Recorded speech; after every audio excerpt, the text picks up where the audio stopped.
Assalamu alaikum wa rahmatullahi wa barakatuh. Bismillah ar-Rahman ar-Rahim. Hamidan wa musalliyan amma ba'd. Welcome to Taklim. This is our open discussion at Open Madrasa, where we try to engage with fundamentally important thinkers of our time and some very, very important ideas.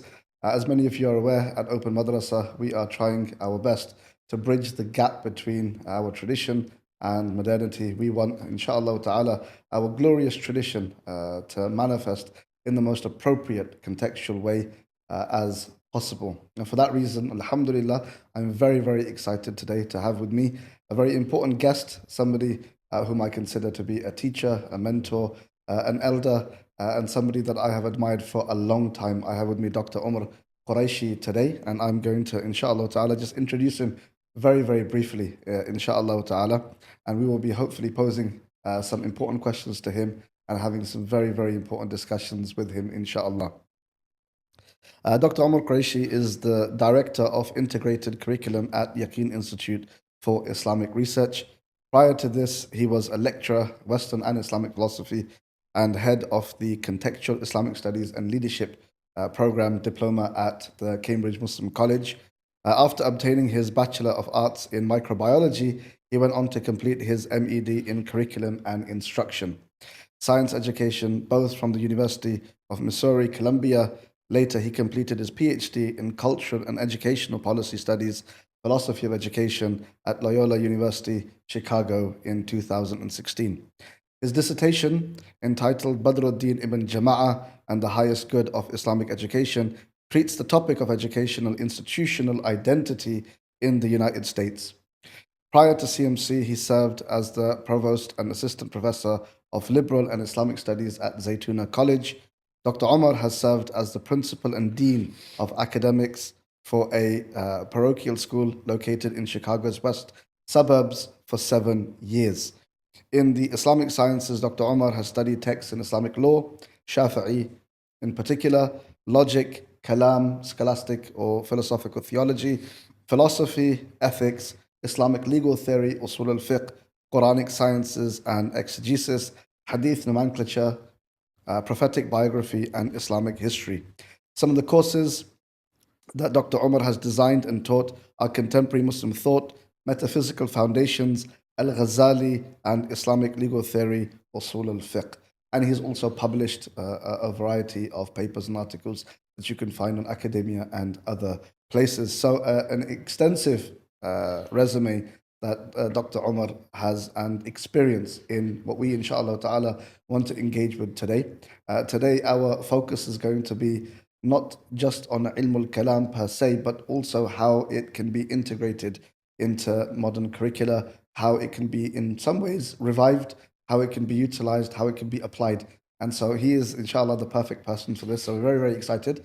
And with that, inshallah, we greet Dr. Omar. Assalamu alaikum wa rahmatullahi wa barakatuh. Wa alaikum assalam wa rahmatullahi wa barakatuh. Thank you first and foremost, mashallah, for accepting our invitation. Alhamdulillah, the honor is an honor to be here, and it's an honor to be with your Open Madrasa audience as well. And I'm first time I think we've, really gotten to learn about each other too. So it's just wonderful all the things you're doing, and to be part of this and to help in any way is just a sharafli.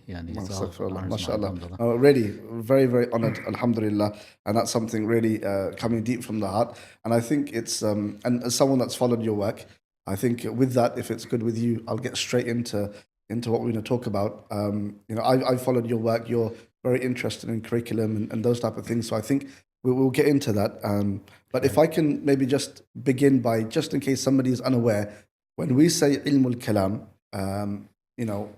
sometimes even the English can be lost, scholastics or philosophical theology. What do we as Muslims mean by ʿIlm al-Kalām?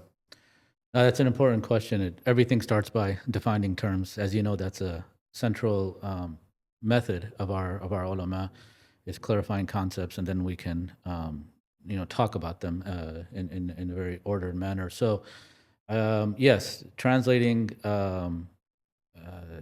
words from Arabic to English presents a number of challenges, and yet we need to translate, and so we don't have any option. But and we should be responsible and careful when we use words from one tradition and translate them to another. So in the case of ilm al-Kalām, here it is, it does represent, or it is familiar to a non-Muslim audience in the sense of they recognize it in English as something, oh, this is God talk, or this is theology, or something to do with the study of God, or that relates to God. And which does correspond in some way to what we mean by ilm al-Kalām. But if we start with the definition, right, and then we say that most scholars such as Taftazani and al-Iji have provided really nice definitions of kalam. And for them, Taftazani, for example, says al-ilm al-Kalām. He says it's al-ilmu bil-aqa'id ad-diniyya an al-adilla al-yaqiniyya. So here he's saying that it's an ilm. Now it's a science. And the word ilm has different usages, right? And the ulama talk about what does the word ilm here mean. But here it could be understood not as a malaka, as a habitus, that's called, or in Greek the hexis, but as masail, you could say, issues, inquiries. And here al-ilm, but it's a formal science. And that's the key thing to take away here. When we're talking about ilm al-Kalām, we're talking about a formal science. And a science of what? Bil-aqa'id ad-diniyya. So we're talking about religious doctrines. And religious doctrines here, the idea that they're aqa'id is that they are something to be believed in. They're mu'taqid. They're something that we have conviction in. So and then the fact that, we have convictions about many things, about the nature of the world, about the weather, about whether, we like certain foods or not. But here, we're not talking about any conviction. We're talking about convictions that relate to deen, al-aqa'id ad-diniyya. And so the other thing to keep in mind here is that the last part of the definition, it says an al-adilla al-yaqiniyya. And so what we're talking about here is the proofs.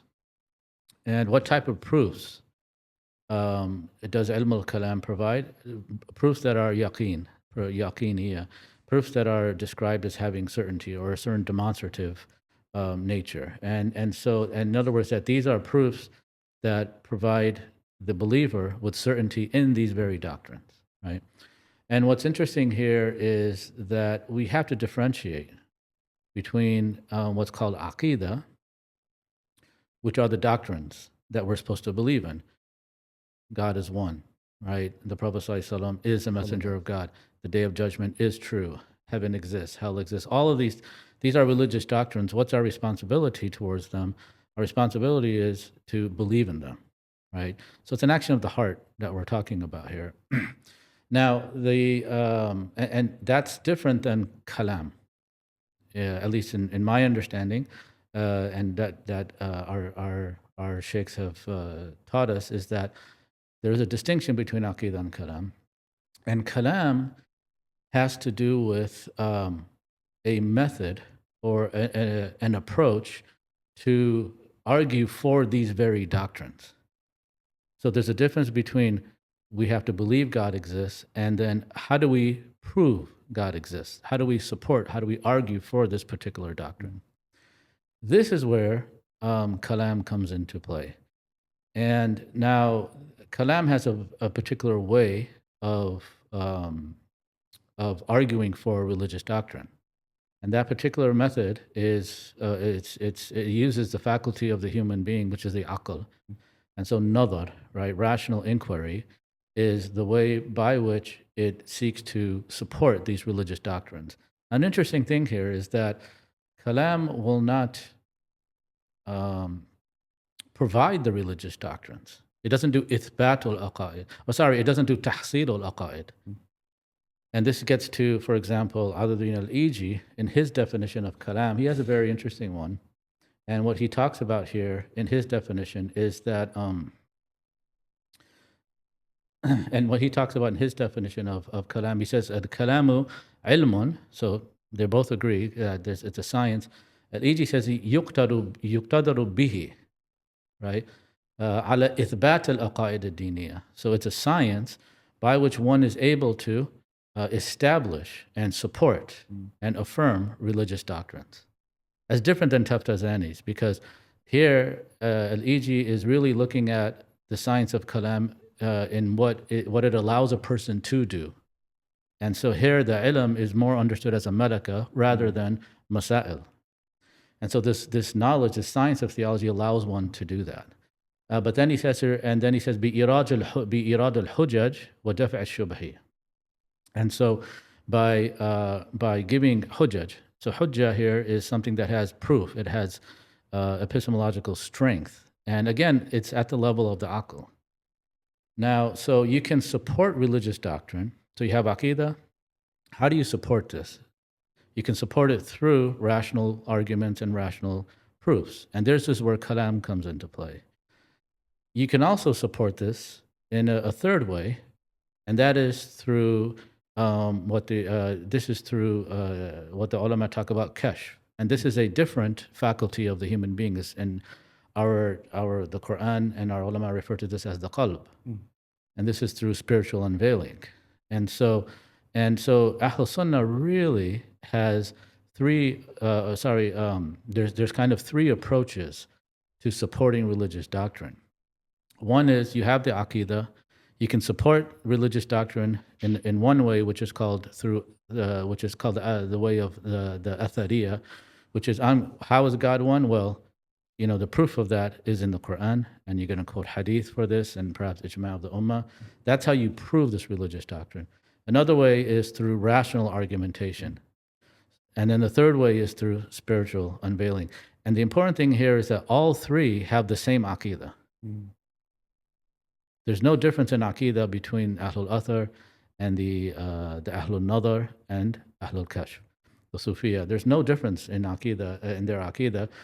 They all have an agreement on the core doctrines. There may be some disputes here and there on different issues, but nonetheless, what they differ on is the way in which they support this doctrine. So Kalam comes under the way of Ahlul Nadar.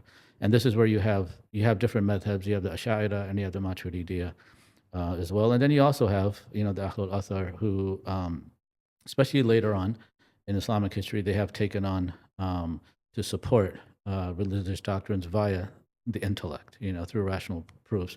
Now, are they a madhab or not? That's some of the ulama say it's not developed enough to be a formal school.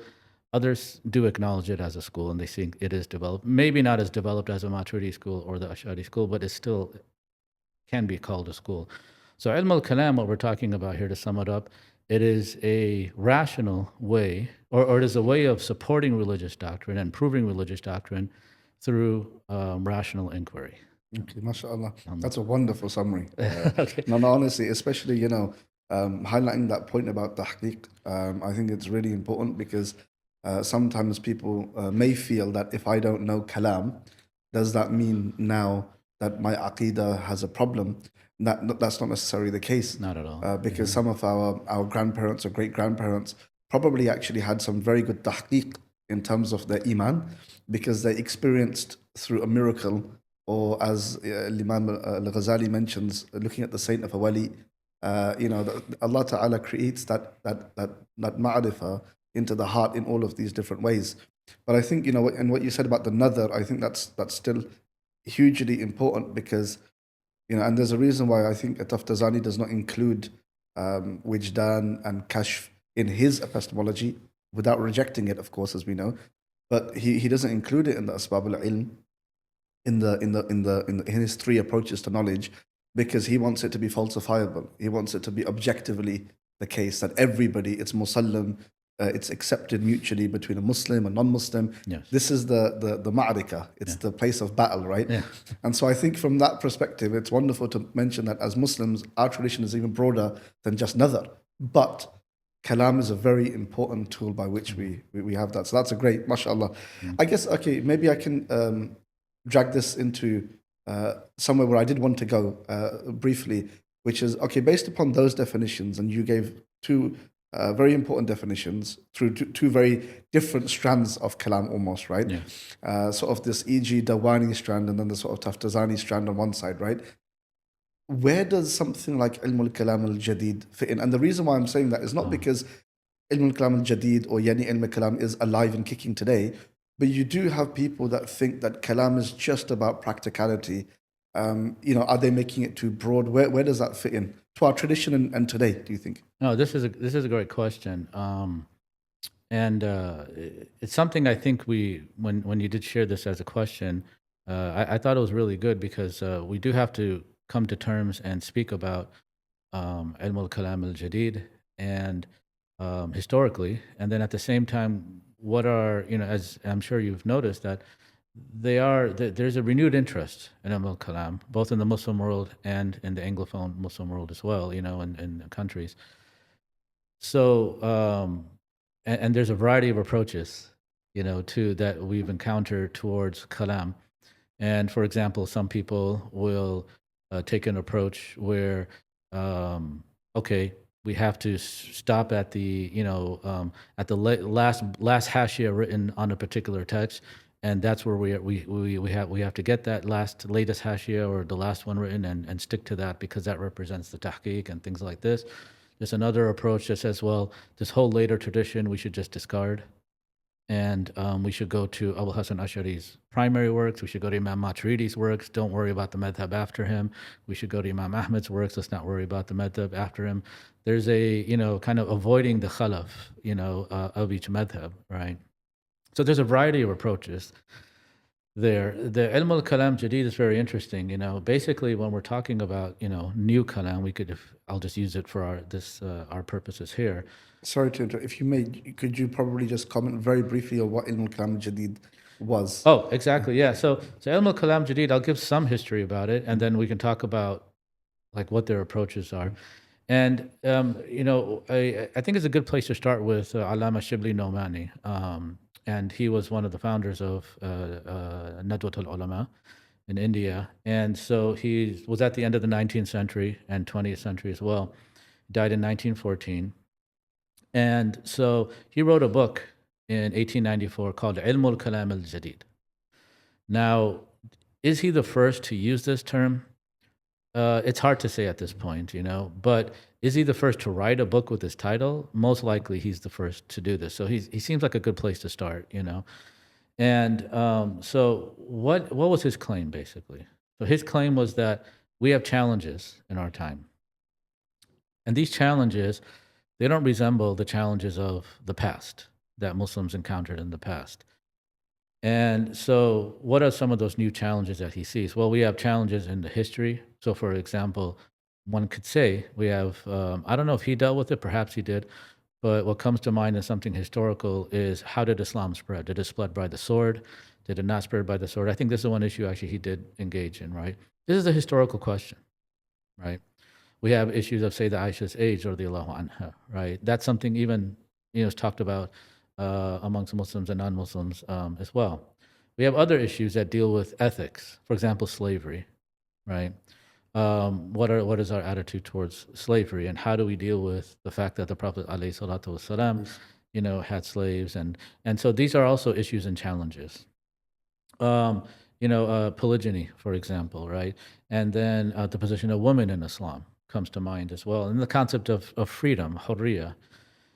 So these are our issues. Allama Shibli Nomadi would say, rahimahullah, you would say these are our issues. They weren't issues, you don't find these talked about in the books of Kalam. I think you would agree, right? In your own studies, you're very accomplished, mashallah. And it's hard to find riq to be talked about, slavery to be talked about. It's hard to find women's rights to be talked about in the book of Kalam. And so he had a particular understanding of Kalam that led him to the conclusion then that we now have to defend these issues. And so, and in order to do so, there are certain changes that need to take place. So I mentioned that he had this particular conception of Kalam, and his conception of Kalam is that Kalam was probably at its core apologetics. It was about apologetics. It was about defense, about difa'a, right? It had this defensive role. And he perhaps put that defensive role at the center of Kalam. It's probably the essence of Ilm al-Kalam. All the other things were probably subsidiary or non-essential to what the science of Kalam is. Now, if that's the case, and then even the method we're talking about, the Aqli method, this rational approach of nadar, to use, that also has to be relooked at. And so, so what should we do? Allama Shibli Nomani will say, well, in order to answer these new challenges, We don't need logic. We don't need metaphysics. We don't have to get into Johad and Arad and Amur Amma and all of these type of things. What's Wahda, what's Wujud, Adam, all these type of I'adatul Ma'adum. These are all Masail in Ilm al-Kalam. This is not what's needed, right? What's another, even, Awwal al-Wajib ala al-Mukallaf, another, So, we don't have to get into what constitutes another, is knowledge possible. Rather, what we need are new sciences. So we need sociology, right? We need psychology. We need to deal with, we need biology, we need history, we need all of these other sciences.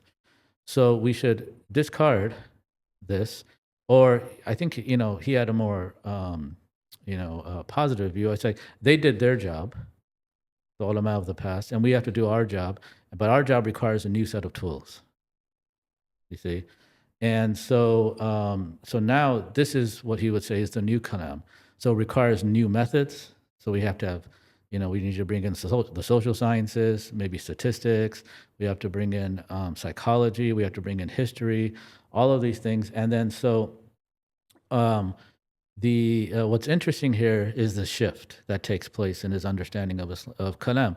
One is that it's solely defensive in nature.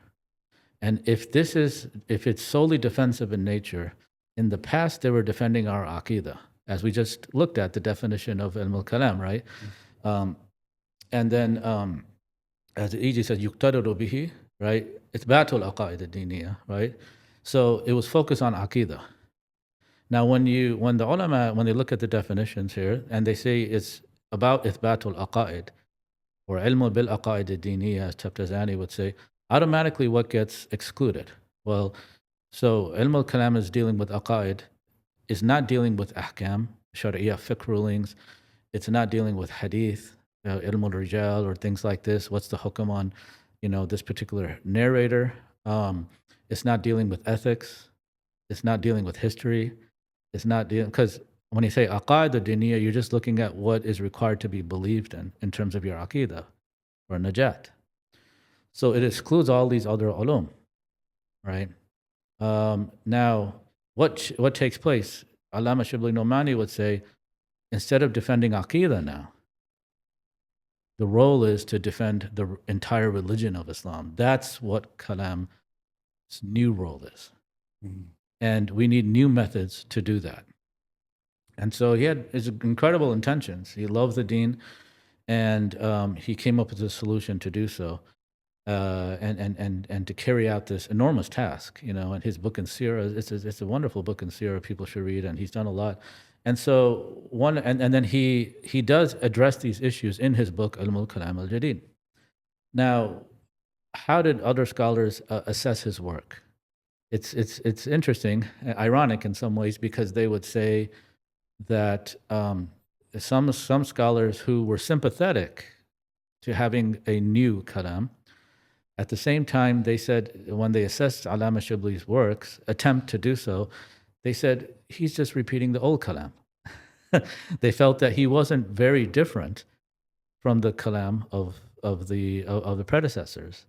And then he just kind of repeated the same arguments, and he used another, and he completed the same terminology. So it's kind of ironic that that was the assessment of many scholars of him.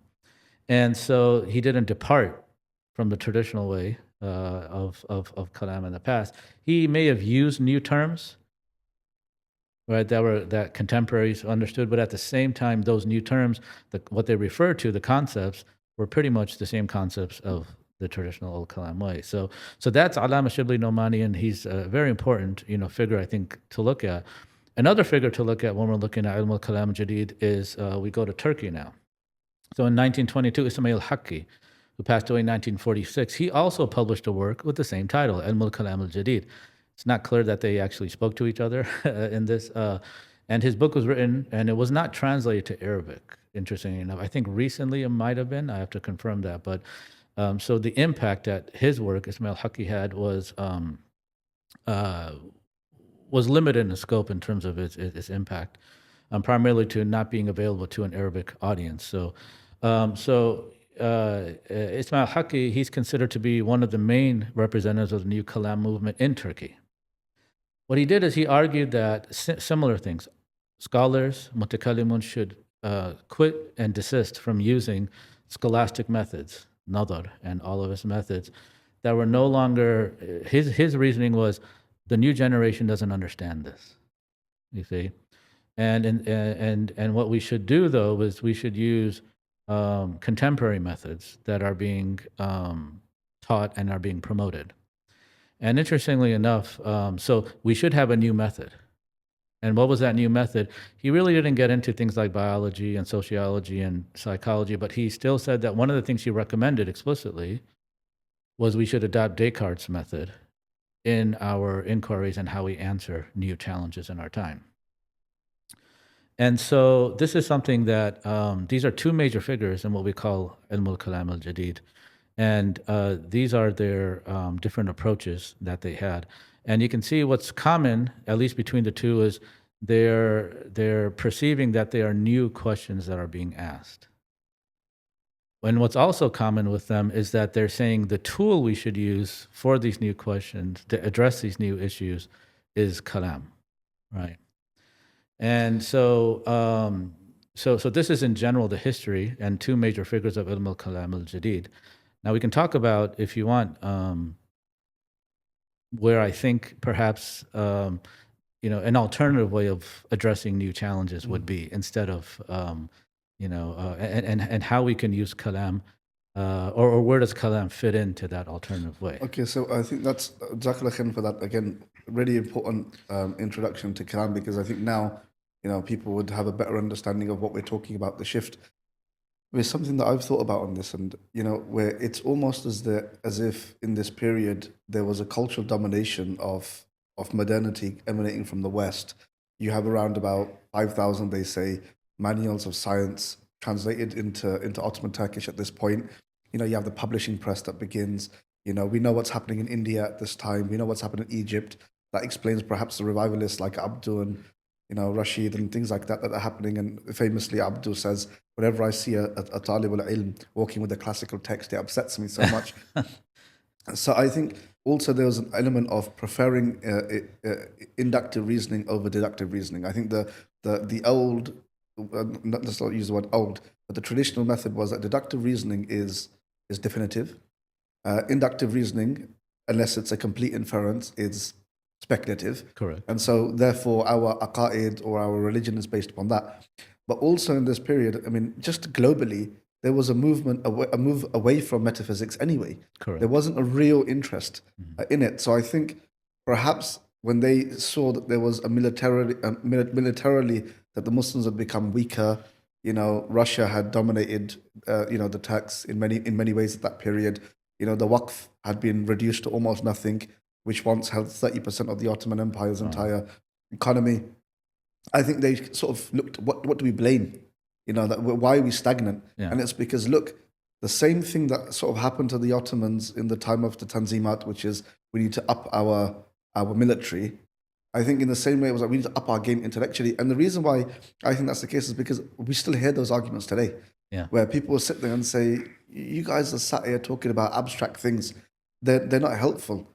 But I think sometimes it's important to remind people that even in science, there are philosophical assumptions without which you cannot do science. And so when you're establishing your deen, historiography is a separate topic if you want to debate your history.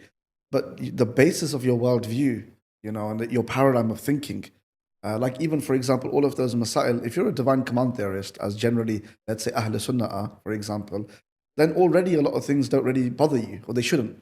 Because if you've accepted that the moral judge of everything is God anyway, and your intellect is not necessarily always privy to all of that knowledge, unless you're from the people of tahqiq, and even then I think it's important to establish that metaphysics. Yeah.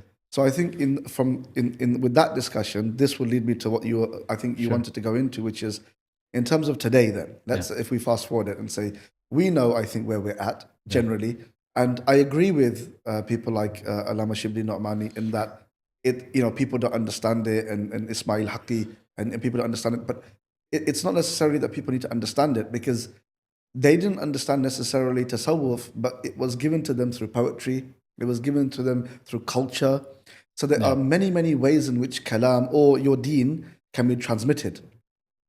But I think reducing the deen to just physics without metaphysics is extremely damaging. And I think we can see that now, which is why you sort of see people sat there thinking, well, I'm not part of anything. Yeah. And they're willing to reject fundamental parts of their religion, which can be deeply problematic. So I think with that in mind, how do we, because Ilm al-Kalam Jadid as a science doesn't exist, but as a mindset, it very much does exist. So That's a good where do you point, think yeah. we are at? Which way do you think that we should go? That's a good point.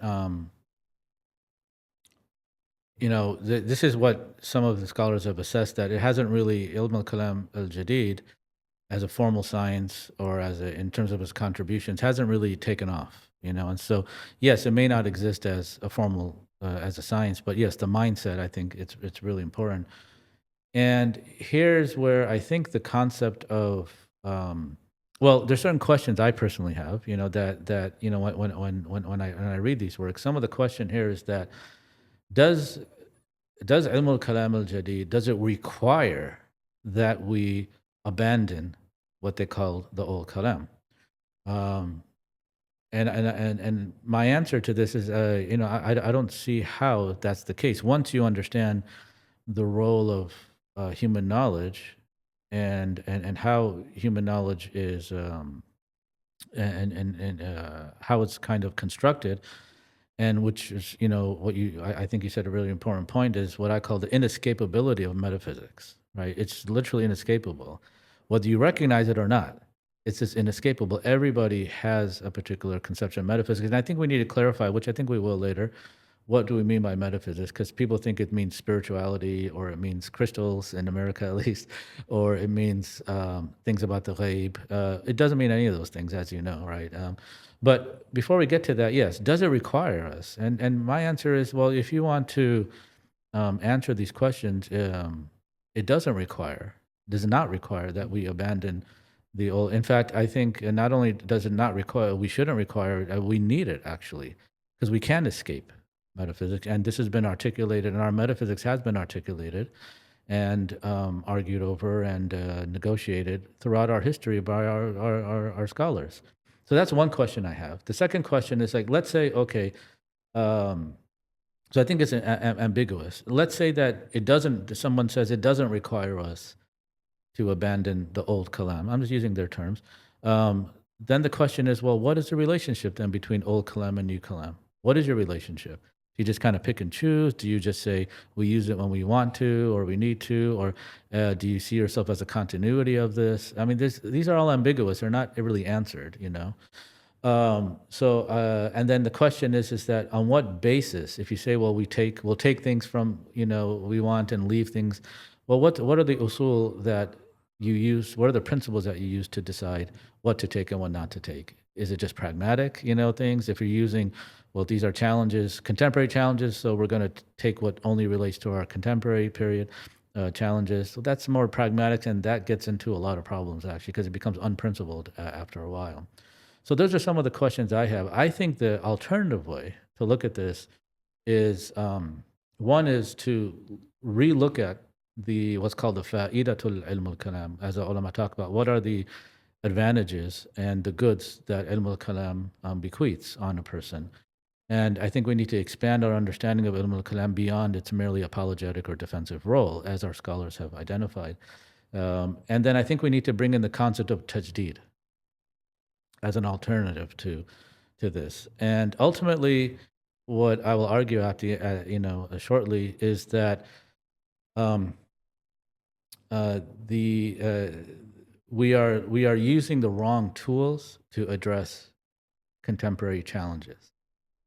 And if we should be using history to establish the issue of, did Islam spread by the sword or not?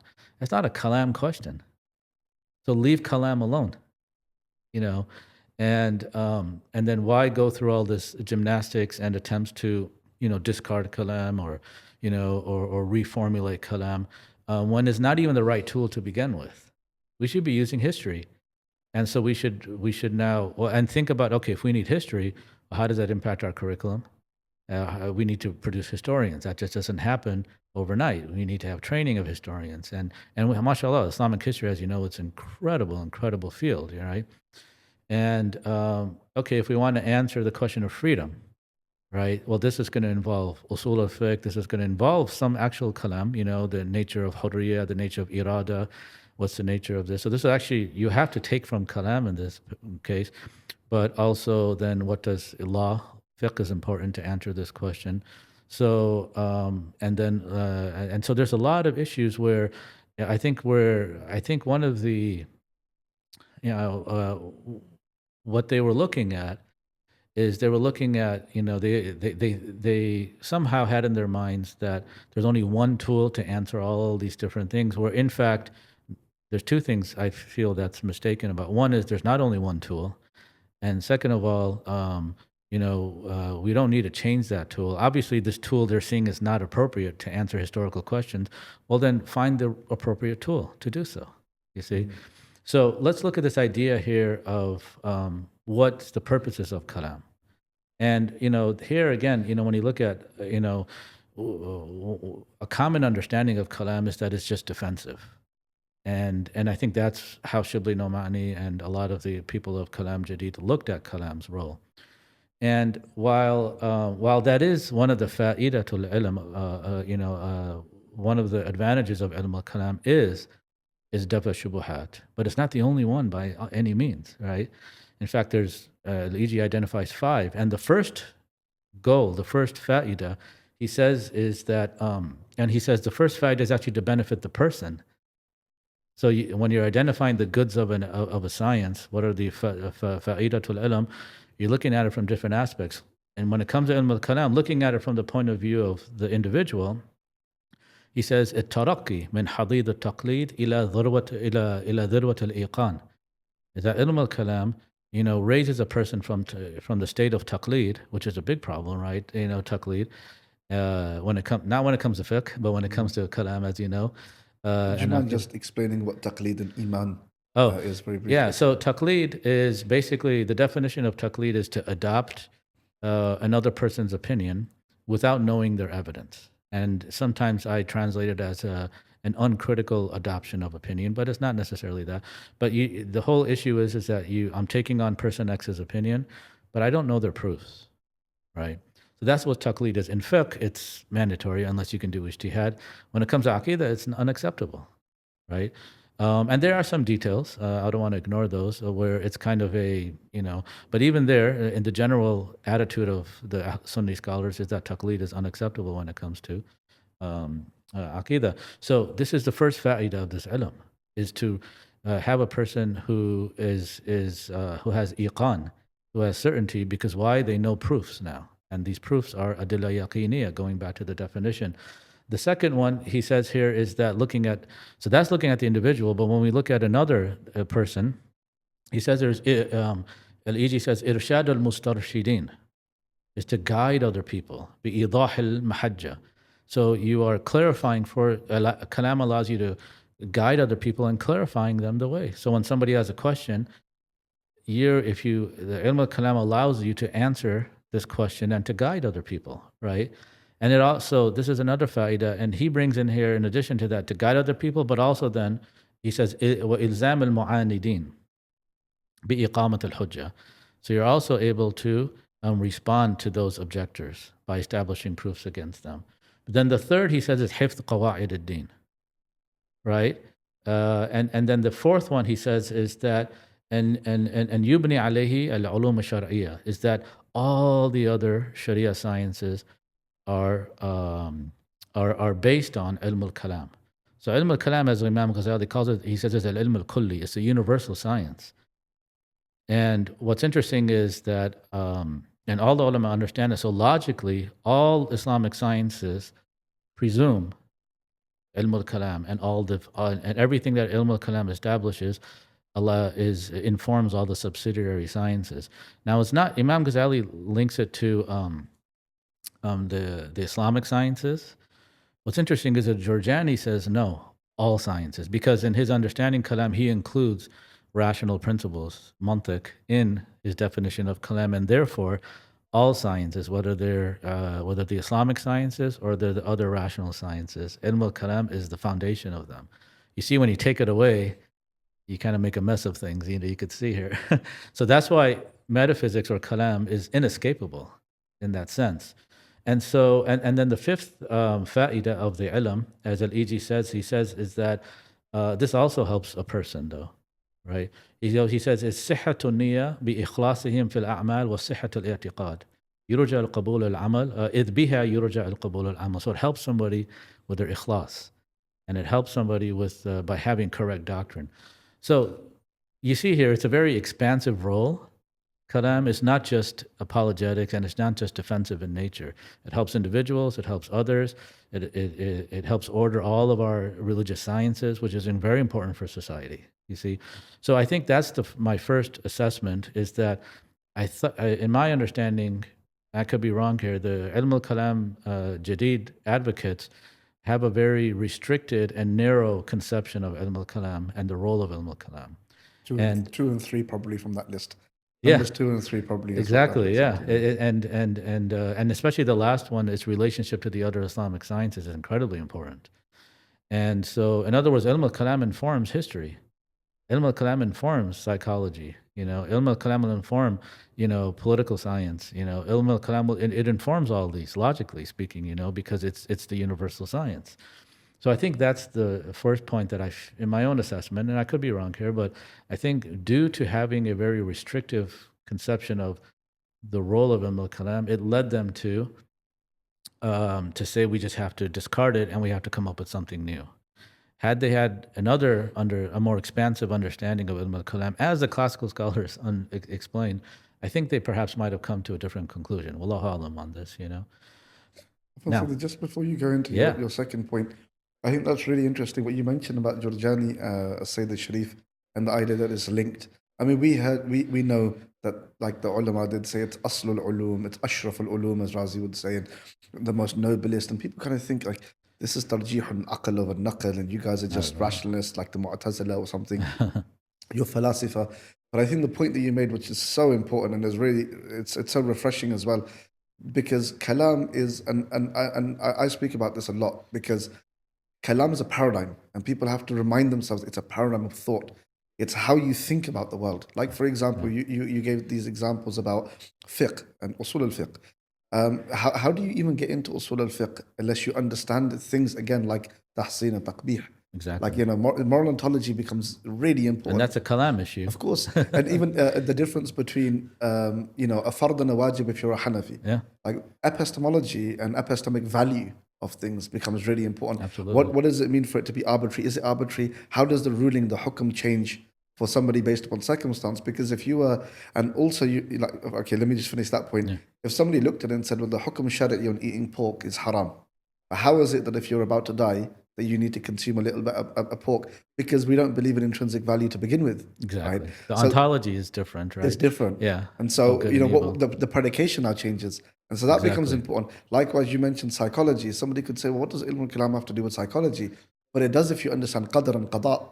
Exactly. Right? Because the qadr is your coding, how you're programmed. Yeah. And recently I've started to do a thing, because just with younger people, like children, is that because they're all into code and Python and things like that, I've started to explain Kalam through code. So like I was explaining to them the difference between the hukm irada juz'iyya, how it's tahta irada kulliyya, how we have free will, but it is beneath ultimately God's volition.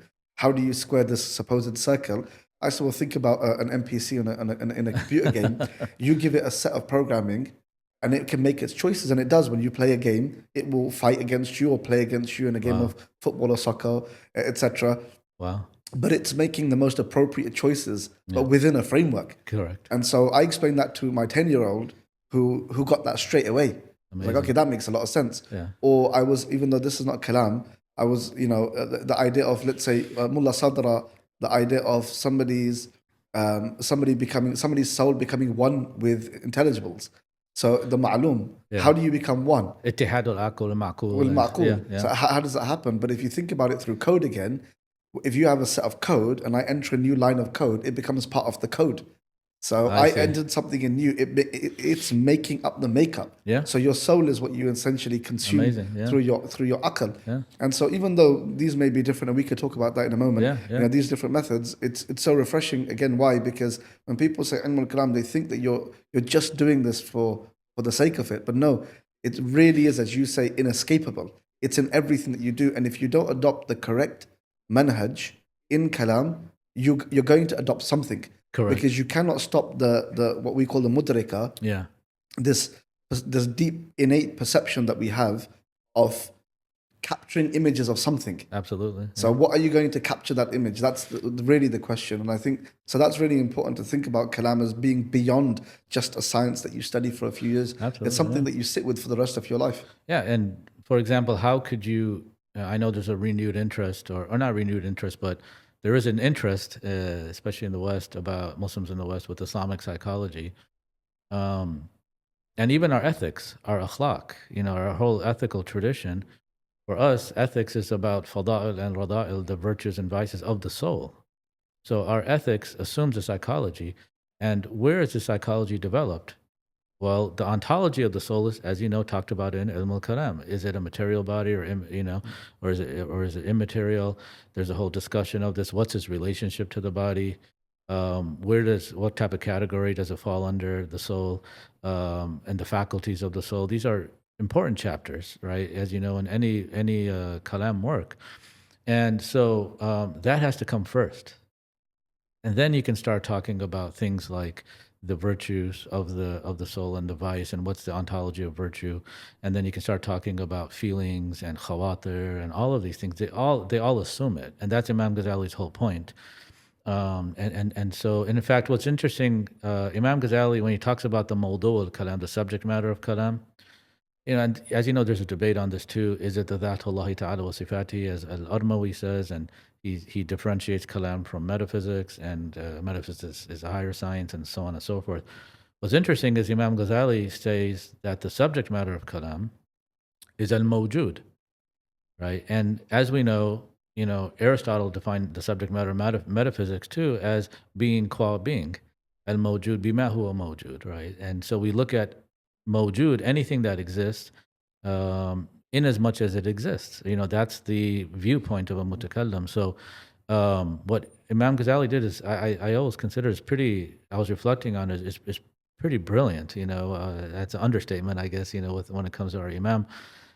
Because what he ended up doing was, when he said the subject matter of kalam is basically what Avicenna, Al-Farabi, Aristotle, the whole Peripatetic school, and even the Ishraqi school, I think, would agree that it is the being, is existent, mawjud, bima huwa mawjud.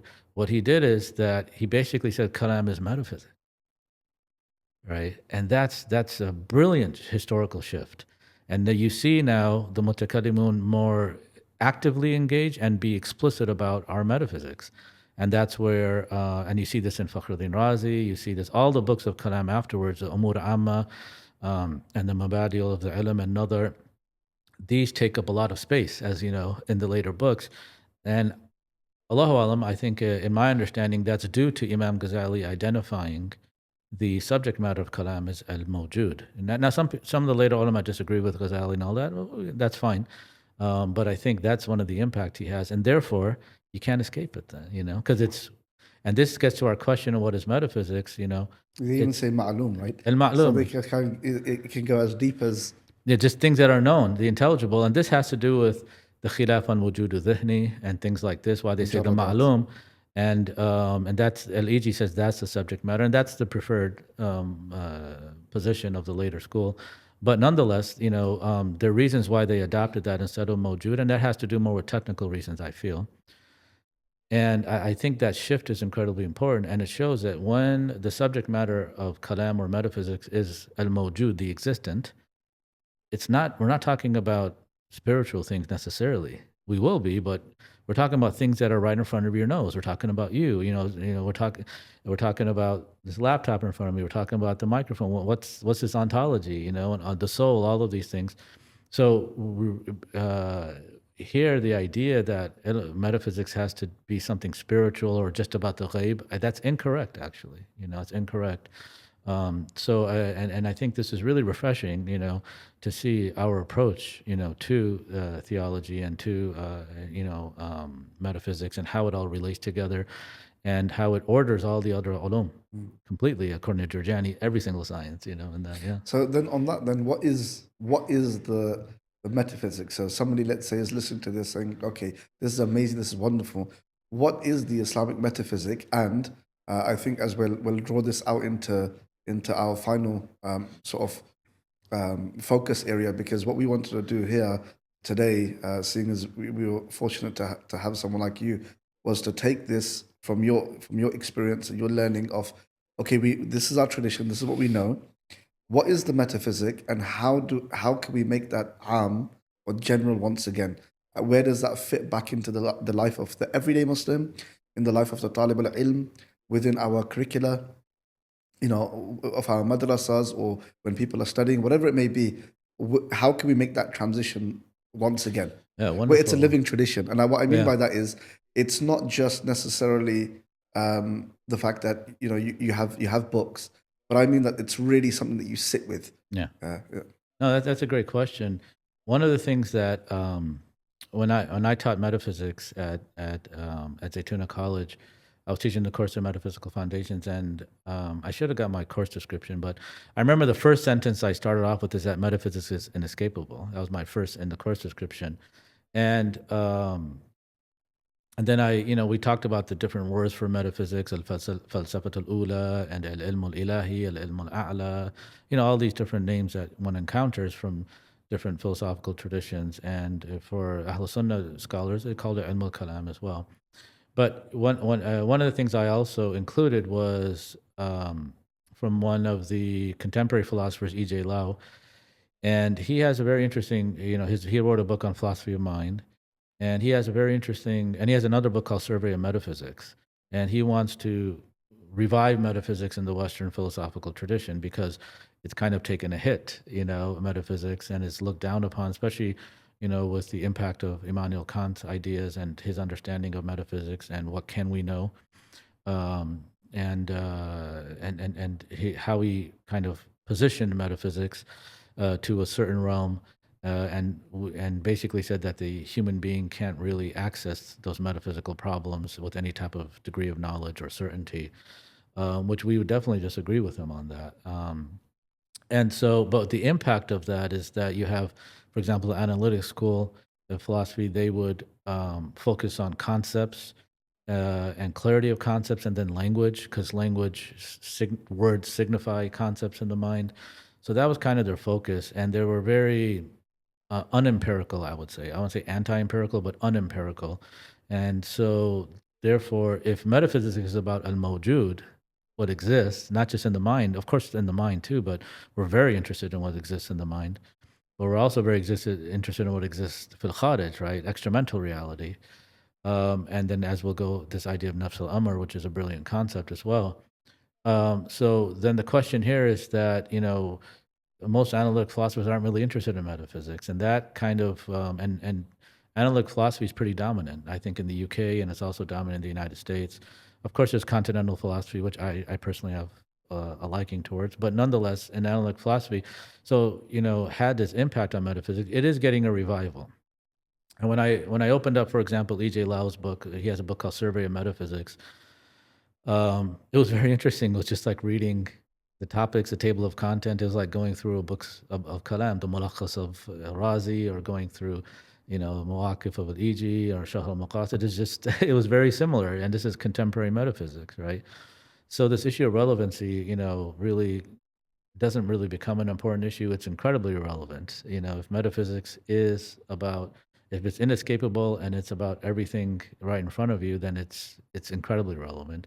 And he says, I want to read something that he said, and he has a book on philosophy of mind. In the introduction, he talks about metaphysics, and he says the following. He says, metaphysics, which has traditionally been held to be the root of all philosophy, right, is the systematic investigation of the most fundamental structure of reality. I think we would agree with that. So it's a systematic investigation. This is what I meant by Kalam as a formal science. It's a systematic way of doing it. we can, if we're not trained in Kalam, or if we aren't giving principles of how to think and how to approach these issues, we do it in a very, as human beings, we do it in an informal manner, as you were saying. And that's to our own detriment, though. So to have some type of systemization of our inquiries and a formal structure to it, it will help us and bring clarity into our inquiries. He continues, it includes, as an important subdivision, ontology. So this is something that in Western analytic tradition, they differentiate between metaphysics and ontology. So ontology says the study of what general categories of things do or could exist. So that's what ontology is. And I'm still thinking, maybe you could have some ideas, do we make that distinction between ontology and metaphysics? But he nonetheless says ontology is a subdivision of metaphysics. And he defines it as ontology as a study of what general categories of things do or could exist. And then he says the philosophy of mind is involved with metaphysics because it has to say something about the ontological status of subjects of experience, of us. We're a subject of experience, and their place within the wider scheme of things. And this is a really important statement now. No special science, not even physics, much less psychology, can usurp the role of metaphysics. And I think he's noticing that when you don't deal with metaphysics formally, then something will take its place. Physics, psychology, math, biology, something will take its place. And he goes, that logically can't happen, because those are special sciences. They're not a universal science. But it does end up happening, though, if you put away metaphysics and you put it to the side, for whatever reasons a person may do so, something is going to take its place, and that's detrimental, though, right? And so he says here, no special science, not even physics, much less psychology, can usurp the role of metaphysics, because every empirical science presupposes a metaphysical framework. This is exactly what you were saying. Without a coherent general conception of the whole of reality, we cannot hope to render compatible the theories and observations of the various different sciences.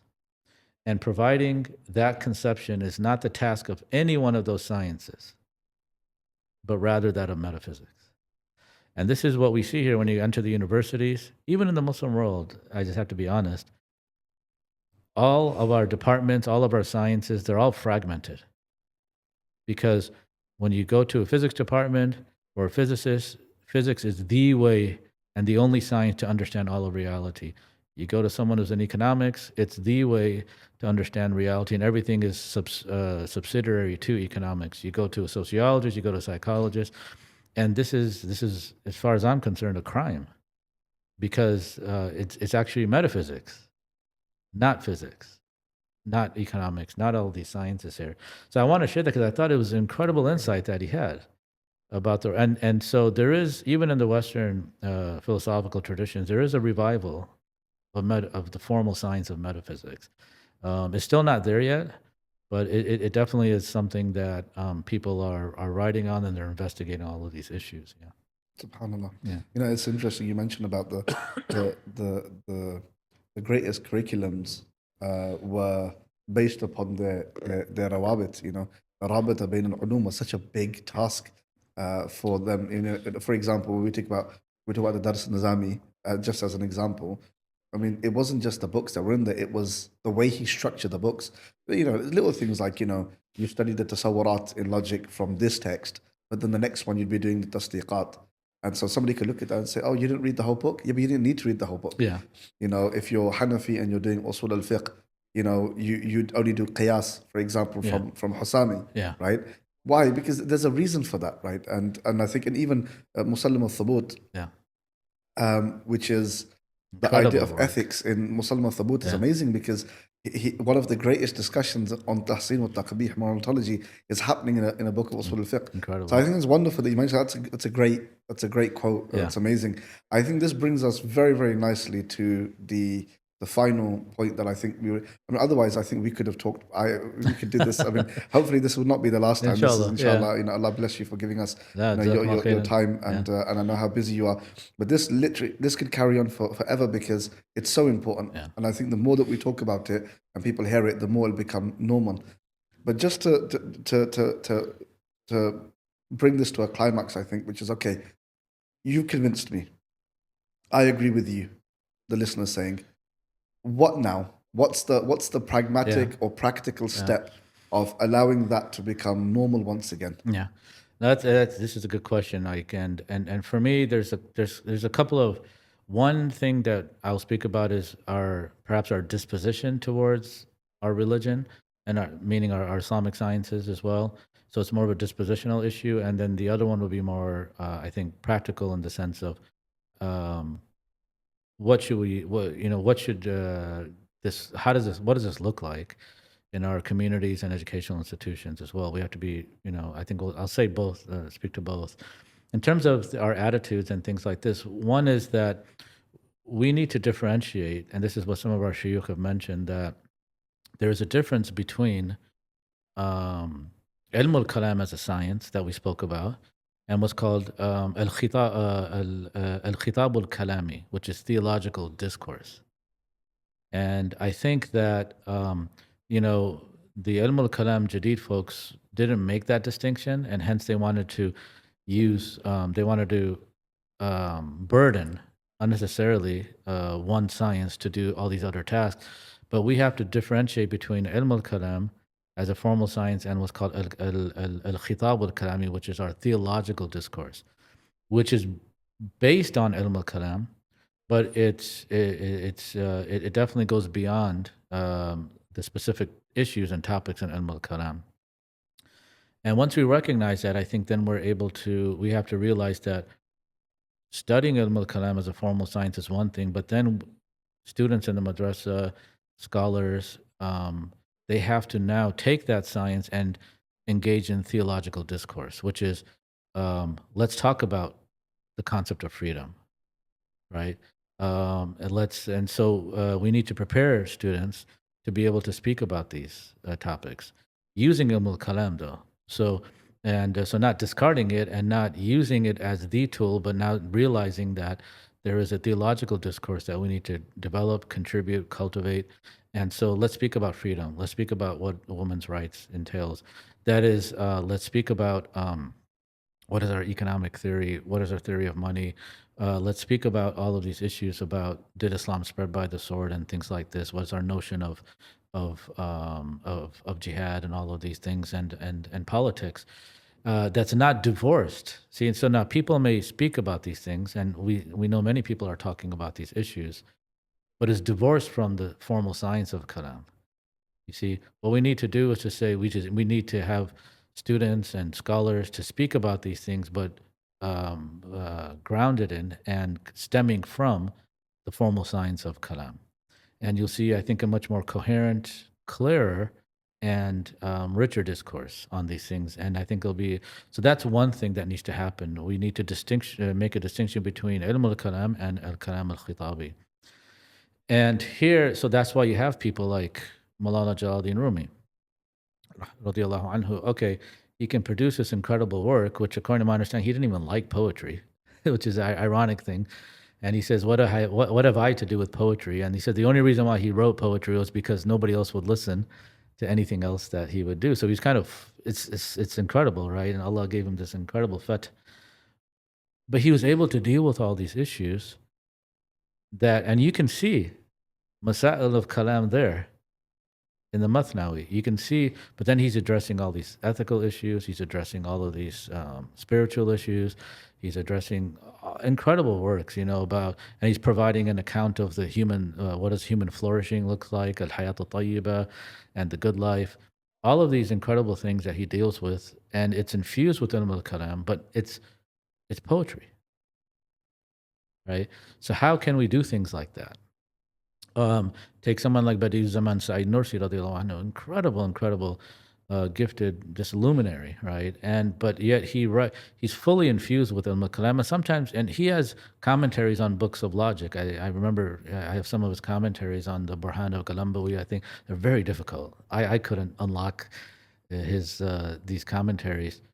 But then you read the Wasail al-Nur, and it's incredible. Like, he's speaking in a way that is definitely informed by Ilm al-Kalām as a formal science. He doesn't discard it, but at the same time, he's using other tools, right, to convey those same principles, and that's theological discourse. Novels, right? One of the important things, and our ulama did this in the past. So we know Hayy ibn Yaqdan, right, by Ibn Tufayl. It's a philosophical novel. It's incredible. What's interesting is there's another scholar after him. His name is Ibn Nafis. He's known in the West for his scientific discoveries about blood circulation and things like this, and he has a commentary on the Al-Mujiz fi Tib. I think that's his own work, but he has a commentary on the Qanun of Ibn Sina as well. But what's interesting, and he was a Ash'ari, he was a Muhaddith. He has a book on Mustalah al-Hadith as well. What's interesting that he has another book that is it's a novel. It's a philosophical novel written from the Ash'ari perspective, though, and it's a response to Ibn Tufayl. Right? It's called Al-Fadl ibn Natiq is the character, and he talks about him waking up and how he went through this successive stages of development and reasoning to identify the Prophet ﷺ as the true prophet. And it's a novel in that way. It's beautiful, you know. But this is theological discourse. You see, so that's one way of communicating our understanding of these theological realities, but also, understanding that, they're definitely, our theological discourse needs to be developed, right? And I think that's something that we're severely lacking in a lot of times. So, yes, we should, students should study the Kalam manuals and all the other sciences, but then let's cultivate their skills to writing. Let's cultivate their skills to being able to communicate and use other sciences like history. So where does history come into play? Well, that's a history that has to be informed by Ilm al-Kalām as well. And, and all of our historians have things like this. So, and if you look, for example, Ibn Khaldun in his work, in the Muqaddimah, you can tell very clearly he's an Ash'ari. It's very obvious there that he's an Ash'ari, and how he looks at society and how it grows and develops, and the decay of society and things like this. So that's one important thing too, is making a distinction between Ilm al-Kalām as a science and our theological discourse, and then not burdening one science with things it shouldn't be doing, basically, And so this idea, well, is Ilm al-Kalām relevant, is always relevant. The question is our theological discourse relevant? You see, that's the real question. And perhaps here it may or may not be, Mm-hmm. And so that's one. And then another attitude that I think we have to keep in mind is our sheikhs told us it's a very nice thing that you find in this saying. They say, "Qif haythu waqafu thumma sir."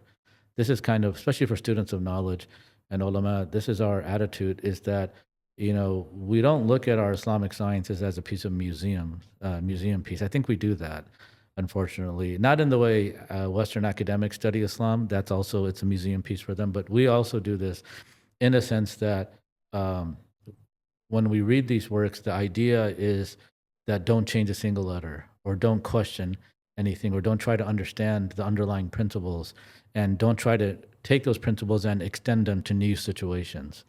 There's this almost, with some of our brothers and sisters, there's this type of fear to do that. Yet our ulama have said, "Qif haythu waqafu." So you go to where our ulama, like, "Qif haythu waqafu," stand where they stood, thumma sir. You continue going, you see. And this is Sheikh Ahmad Zarruq mentioned this in the Qawaid al-Tasawwuf. Ibn Ajiba mentions this in his commentary on Mabahath al-Asliya. This is incredible scholars. This was their attitude. Qif haythu waqafu thumma sir. And then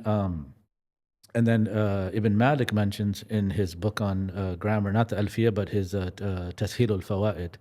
He mentions an incredible thing. And I think this is something that we have to keep in mind when we're looking at our knowledge as we move forward. He said, وَإِذَا كَانَتْ الْعُلُومُ مِنَحًا إِلَهِيَّةً وَمَوَاهِبَ اخْتِصَاصِيَّة. He goes, فَغَيْرُ مُسْتَبْعَدٍ أن يدخر لبعض المتأخرين ما عصر على كثير من المتقدمين. So he says here that if these knowledges are divine gifts, and if they are specific mawahib, then it's not far-fetched that certain people who came at a later time will be able to unlock and solve problems that earlier scholars weren't able to do so. This is Ibn Malik saying this. It's not a modernist, it's not anything like this, but in other words, there's work to do, right? It's not just, and that changes how we study then, our approach, to studying. And then he says here that, and then he mentions, أَعَاذَنَ اللَّهُ مِنْ حَسَدٍ يَسُدُّ بَابَ الْإِنصَافِ وَيَسُدُّ عَنْ جَمِيلَ الْأَوْصَافِ. And Murtaza Zabidi comments on this, but then there's a very nice poetry that I think we need to keep in mind. He says, that's mentioned, he says, قُلْ لِمَنْ لَا يَرَى الْمُعَاصِرَ شَيْئًا وَيَرَى لِلْأَوَائِلِ التَّقْدِيمَ إِنَّ ذَلِكَ الْقَدِيمَ كَانَ حَدِيثًا وَسَيُسَمَّى هَذَا الْحَدِيث قَدِيمًا. This is amazing. This is our scholars, right? So I think we need to change our attitude towards this thing, and saying that, when we look at these things and we say, no, this is the old ways of doing things, and that's what it goes. This way, like the Nuzhatun Nadar Ibn Hajar and Mustalah Hadith, that's, we're saying that's the old way. That was actually a new way of composing Mustalah Hadith manuals. In comparison to what came before. So it was actually Hadith, but that, whatever's Hadith, whatever's new now, one day we're going to say that's the old way of doing things. So I think we need to change our attitudes. And what this allows for us to do is to say, again, it's fully in line with قِفْ حَيْثُ وَقَفَ ثُمَّ سِرْ, because we study everything that they've written. And but at the same time, we have to take what they did and continue on.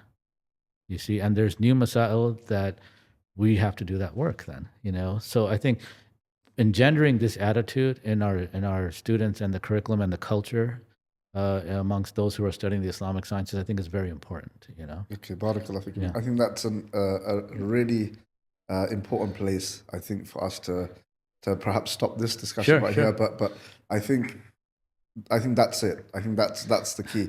And I think the beautiful thing about Ahl Sunnah, and I'm not trying to say this in any kind of sectarian way per se, but is because we have the concept of isnad and sohbah and mashayikh and things like that, is that is the safe way. It's a safe space to be creative. Exactly. Where they're not mutually exclusive. Exactly. The idea, some people think that the idea of having sohbah with mashayikh and teachers now means that all you do is defend the positions of the mashayikh, and I think what you said there is so powerful and profound, which is no. It's done in a very methodological way. Exactly. In a safe space where it's not coming from inad or kibar, but it's coming from a place of what would they want me to do? Exactly. And so if you've been given the right principles and you have been, as you mentioned early on, the ikhlas through your study, and you saw that your mashayikh, we've been very fortunate, I think, for the most part, to have mashayikh that embodied this. Amazing. That really pushed you to question and to ask and to think, and you weren't sort of shut down. But that does happen sometimes. Yeah. And I think what you mentioned is really powerful, that perhaps that is the doorway, which is with adab. With adab, with love and reverence for your past and your ulama, to know that they are greater than you and they are more, but that there may be avenues that you can take that just were not for them. It wasn't in their time. And I don't mean this in some Hegelian way, right? But that there just may be a way for you that isn't for them. And I think that confidence would be really important for Muslims to once again engage with their tradition, as many are, of course, but in a way that can really bring out that beauty. So I think that's really, really profound. And Absolutely. I think that was exactly, the way that I would have hoped that we would have gone. And so the way that you mentioned it is it's very beautiful. So inshallah, may Allah subhanahu wa ta'ala, give us tawfiq and accept it. And I'd like to thank you really from the bottom of my heart. No, thank you. I've really enjoyed this conversation so much. I think I can speak for everyone that's going to listen to this, that was very, very beneficial. Inshallah. I know that I will be listening back to it a number of times and taking notes. I'm not just saying that. And I know you were very, very busy. You're on your way flying out tonight, so you gave us the time. So Allah bless you for that. I really appreciate it. Bless you too. Inshallah. Make dua for us as well, inshallah. Allah give you safe travels, inshallah. Thank you very much. And inshallah, we'll see you, inshallah ta'ala. Inshallah. We'll see you soon, inshallah. You're welcome, to Dallas, inshallah. Inshallah. Please do come. And Inshallah. it's we have a lot of space there. So, Barakallah fikum, Sayyidi. وإياكم Allah yazikum al-khair. وإياكم سنة. Okay, Barakallah fikum. Inshallah, all of you that watched, please make dua for Dr. Omar that gave us his precious time. Inshallah, may Allah ta'ala give us tawfiq and himma and khair. Inshallah, may Allah's infinite peace and blessings forever shower upon our master, Imam Muhammad alayhi salatu wasalam, and upon his pure family and noble companions. Barakallah fikum. Assalamu alaikum wa rahmatullahi ta'ala wa barakatuh.